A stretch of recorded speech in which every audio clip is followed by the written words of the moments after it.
ఉన్నాం. ప్రార్థన చేసుకుందాం. మహాపరిశుద్ధుడా, మహోన్నతుడా, నీకు స్తోత్రాలు.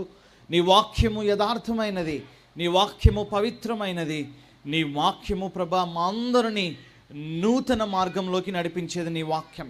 ఈ రాత్రి మీ వాక్యంలోకి మేము తేరి చూచుచుండగా నీ పరిశుద్ధమైన శక్తి, నీ అభిషేకం మా అందరి మీద ఉండాలని యేసు నామములో ప్రార్థన అడుగుతున్నాం తండ్రి. ఆమేన్. ఈ 48వ సంవత్సర ఈ యొక్క బిలీవర్స్ రివైవల్ కన్వెన్షన్కి వచ్చిన మీ అందరికీ మరొకసారి వందనాలు తెలియపరుస్తున్నాను. దేవుని వాక్యములో మనము జ్ఞాపకం చేసుకుంటే లూకా సువార్తను రాసిన ఒక మంచి దైవజనుడు, ఒక వైద్యుడుగా చూస్తూ ఉన్నాం. ఈ లూకా సువార్తలో గొప్ప మాటలు రాశాడు.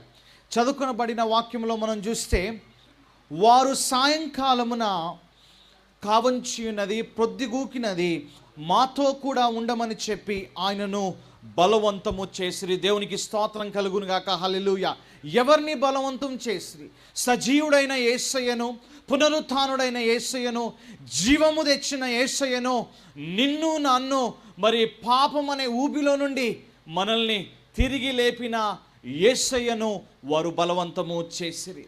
ఆయనను బలవంతము చేసి వాళ్ళు బలవంతము చేసి లోపలికి రమ్మని చెప్పాను.